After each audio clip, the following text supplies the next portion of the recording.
What a morning.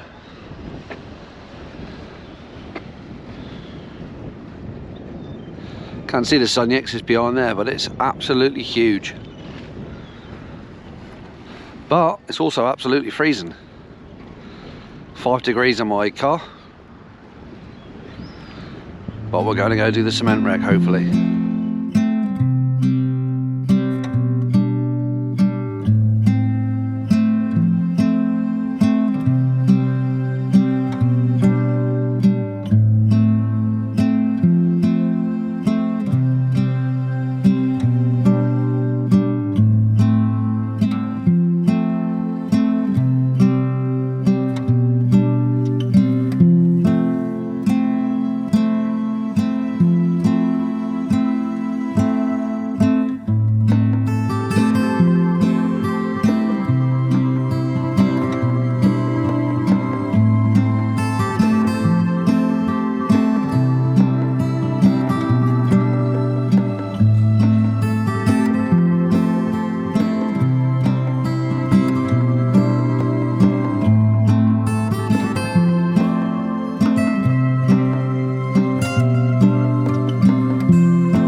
Look at him go!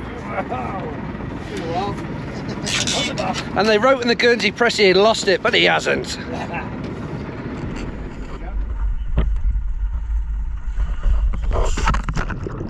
Welcome back to Bailiwick and Guernsey Shipwrecks, and today we are diving the cement wreck.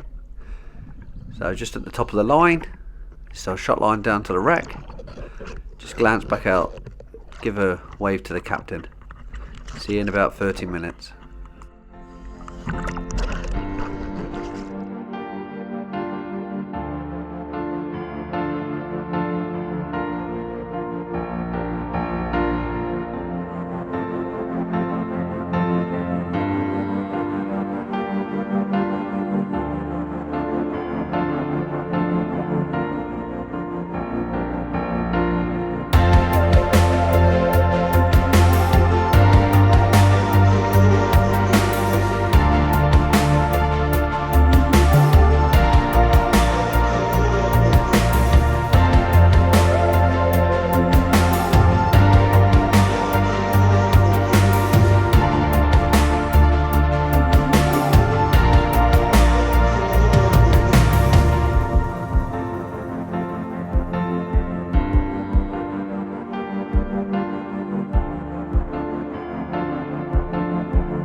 Oh, some red mullet down there. Let's go and take a look.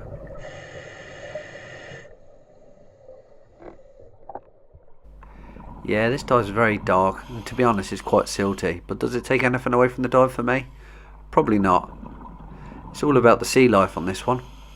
Conga's always inside this gun. It's an upturned, I think it's an anti-aircraft gun. Deck cargo from World War II. I remember this one actually attacking Matt once. Well, attack sounds a bit dramatic, but more like just bit the lens. So I've come in the rearmost hold. I'll have a little look, because this has definitely washed out since we were last here. There's plates on the stern that have fallen away. Don't know why, but the pelt look really nice, really shiny, like rainbow, like pearlescent stomachs to them. And inside the ladder where you used to be able to climb up to get back out of this hold, got some sort of retracted anemone on them. And while we're in this hold, we'll take a little look down this pipe. This is where that huge conger was, the one we fed him a whole head. Doesn't look like it's here today. That's a shame. I really wanted to have a look at some congers. Let's have a look at the second gun. Oh, here we go. We're on. A free swimming conger. I recognise this conger as well. I think the others call him Stumpy, but I call him 95, which is only 95% of it. So his tail ripped off somehow. His Phil with his big kahunas. I don't pat these things, I stay well away. Check him out. Patting the conger while blowing out an atomic bubble ring. Pretty badass.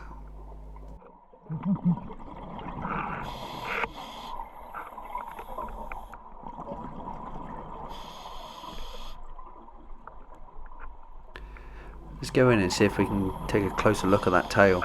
Well, stump. So these fish are pretty blind. He's using his nose. You can see that, just swam into that bit of girder. What Phil's doing is he's tapping on stuff so they can feel the movement. They got little sensors, receptors in their nose so they can feel movement. Also their nose is really good for smelling out food. And we've dumped pretty much a whole bongo of empty scallop shells.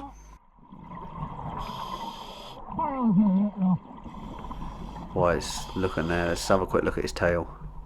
Oh, nasty. I think it looks like an old injury, but it isn't causing any issues. Quite resilient. You got to remember this is actually a wild fish, so that's why I stay well away.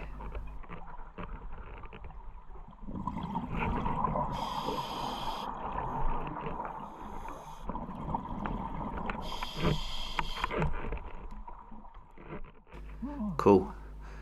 Looks like every single gun base has got a shanker on it, or brown edible crab. This one's fairly large.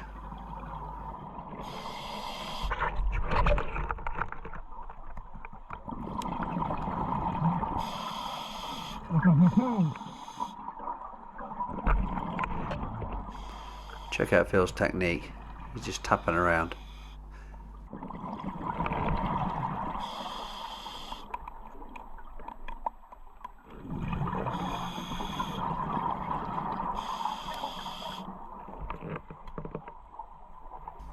We better carry on with our dive. So we've only got 25 minutes down here really. These are all the shells I was talking about. They're actually off the shipwreck. Let's take a look down. Looks like they've been cleaned already. Mind, there's a lot of pelt around eating it as well. You can tell there's like a feeding frenzy on the go because they keep coming up trying to bite the red light on the front of my camera. Also my lights. But here's a boss down here. This large wrasse. He's claimed this territory as his own now there's food.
Our time down here has come to an end. With me going into deco and wanting to do another dive somewhere else, I suppose I better go back to the surface.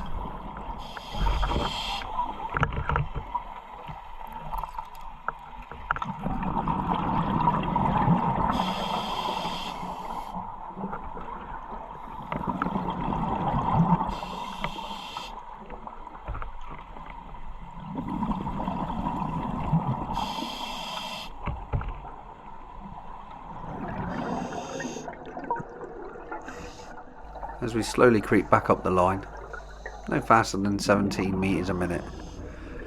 Take our time to mess around like we usually do. To feel the 3-minute safety stop, we decide we want to start smashing Molly's bubbles up.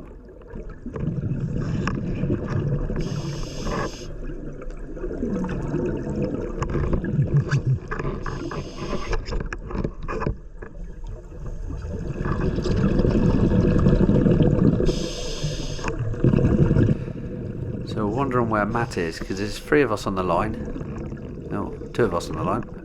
Where's Phil? Ah, there's Phil. So there's 3 of us on the line and we're still waiting for one more, so it's Matt. But I can see his bubbles in the distance, so I know he's close to the bottom of the shot line somewhere. You finally see it go slack. Matt's untied from the wreck.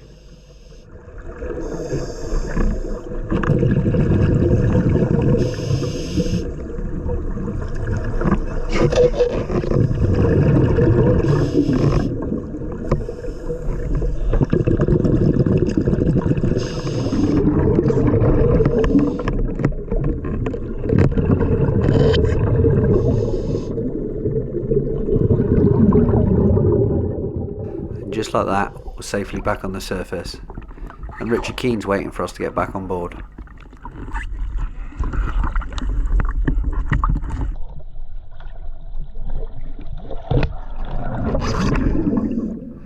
After a very quick trip back over to Fermain Bay, we decided to get straight back in the water.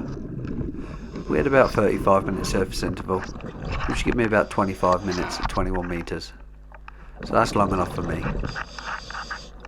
Now we need to try and catch some scallops for Richard to pay for the fuel.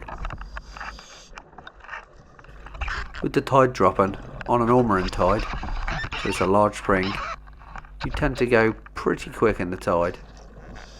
So you can see we're tumbling over loads of reefs. So you got to be careful when this tide's dropping in this location. It tries pulling you down into the deep. So I always try and swim across the tide.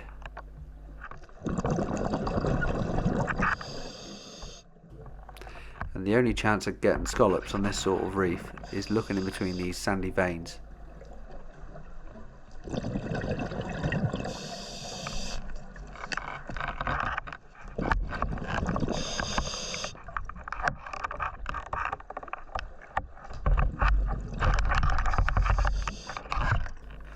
We're not going to be breaking any records scalloping like this on a reef. So what I'm going to try and do is I'm going to try and swim west. West takes us shallower, but I also know it takes us back onto the sand. There's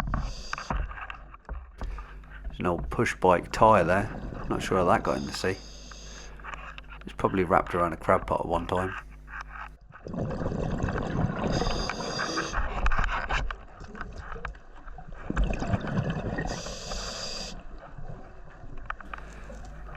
Looks like someone's crab pot's been caught. Do I try and swim back against the tide and unwrap it? Nah, that is very, very taut. Don't know if I'll be able to swim back against the tide anyway. Let's just carry on looking for more scallops.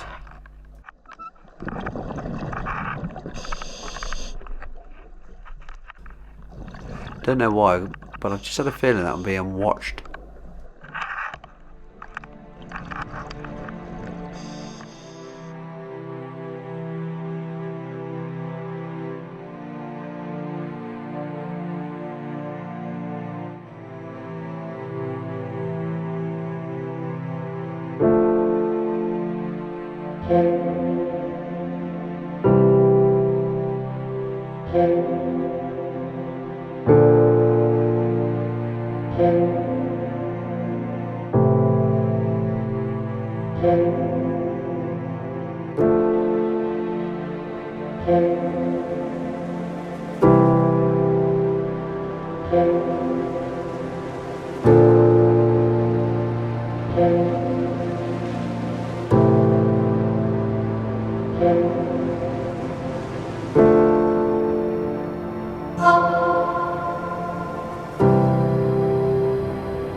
And as quick as they came, they were gone again. And back to scalloping. Quick check at the time. It's been 4 minutes. I've got 41 minutes left. Check of the air, 95 bar. Plenty of time. I reckon I've got maybe another 15-20 minutes. That huge shoal was horse mackerel. There's a few thousand in it. The thing I always worry about when they come past like a freight train is what's chasing them. Kinda always have my fingers crossed for a couple of dolphins. I've actually seen a dolphin come past me a few times. It swam around me in a big circle, tipped its head sideways, looked at me with one eye, and then swam off. Pretty cool. It's always the time you didn't have a camera with you. And that's the main reason now why I bring a camera with me every single time, because you never know what you're going to see, and you've always got to be prepared. So yeah, it's a lot of editing and stuff, but I try and keep my camera rolling the whole time. Things like this happen so quickly. Even the GoPros are fast to turn on, they're always not fast enough.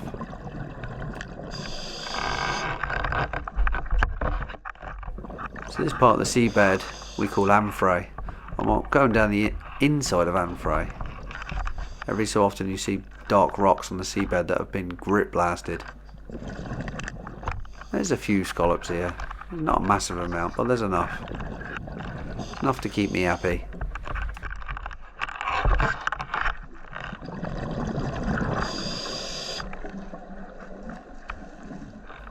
Here's a good example of a blasted rock.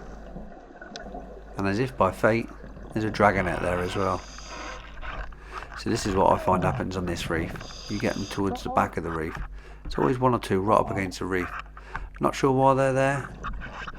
Possibly there's a speeding up of the water maybe, or the fact that they've just swum up and hit the reef and can't swim no further.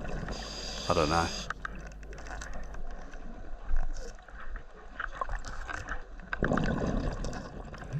Have a quick check of the air. 90 bar. Still a bit left. Let's carry on. Still got 36 minutes bottom time.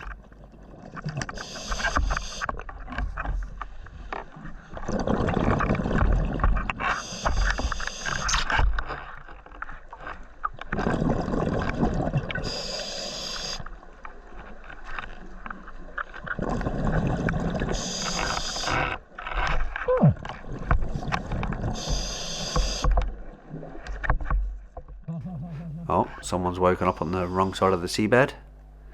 He's pretty cranky. I'll leave him be.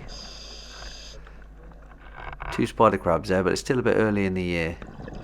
April, May time they start coming in again. There's a seabed round here. Someone's been digging. Someone's been feeding. I don't know what it is. Could be red mullet. Too small. Probably big enough. You take a rest every so often and just take a good look around, see what's in the area.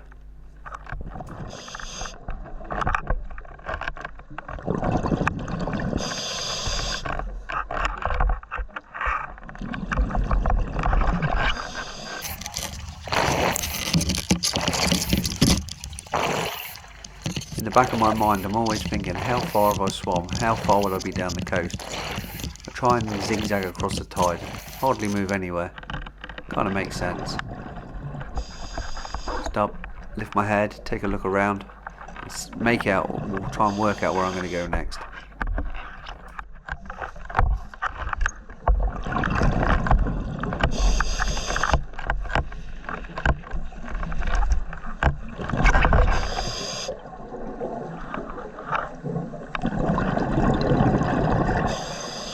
Tell now the sand is starting to change consistency, so I'm getting down towards Fermain Bay.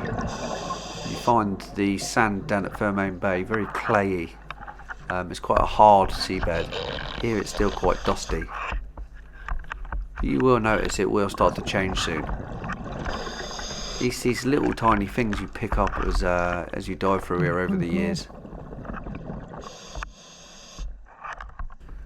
And when it changes, that's when I know to come back up. It's starting to look that way.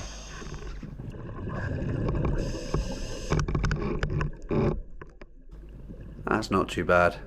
40 odd, I reckon.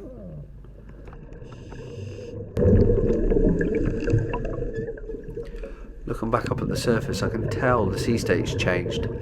Seems to be a lot more waves than there were when we went in. So maybe the wind's picked up.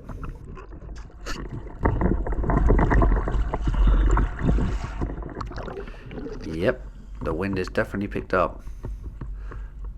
This is where I ended up. Just to your left is Fermain. Looking back up that ways towards town. blasted, here they come.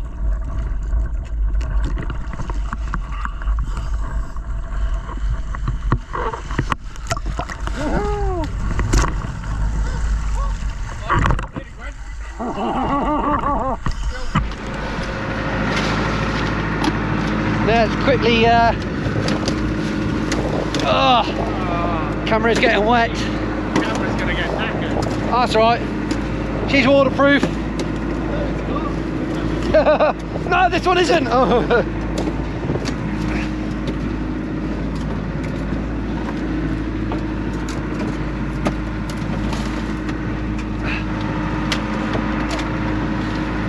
Yeah, this camera isn't waterproof. It's got soap.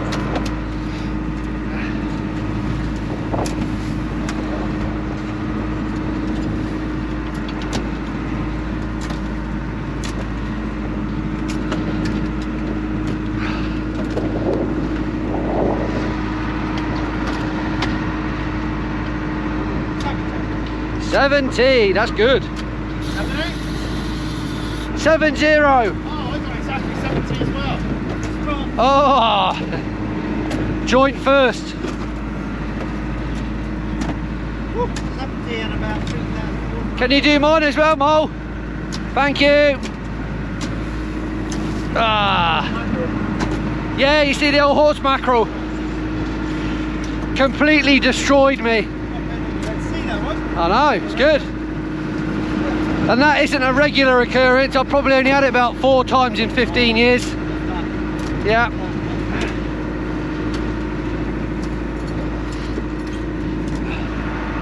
Oh, the camera soaked, but oh well. 75. 75, we have a new first place. And I reckon I've got a 45. A 4 or 5, I said, Mo.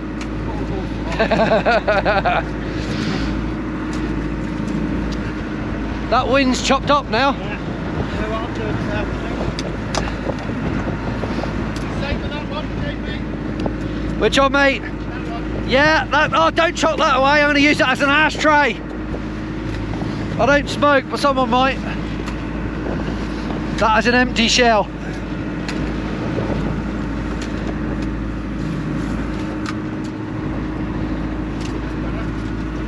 Change the fence for a set of foils and off I go. Oh, you going foil on? Oh, nice. Nice. Well, you hold a kite. Oh. He's soaked. 52. Winner. Richard will be happy. We burnt his diesel going to the cement wreck. Now we're paid him back.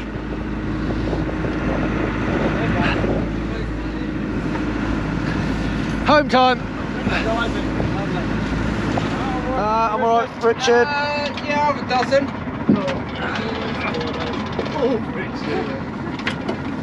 He's getting excited. Oh, I ain't got a shock any. And then someone says, oh, I've a dozen.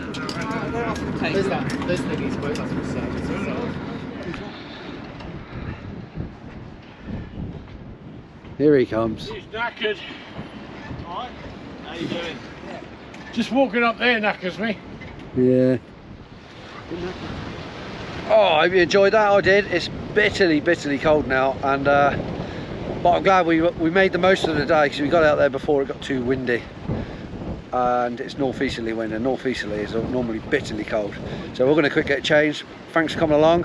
Hope you enjoyed that one. I particularly liked the congers we were feeding. Well, we weren't feeding because we just chopped the shells in, but the congers we were looking at on the cement wreck, and then also I got absolutely smashed by that massive school of horse mackerel. So I hope you enjoyed it. I hope to see you on the next dive, and remember, I'll catch you on the next tide.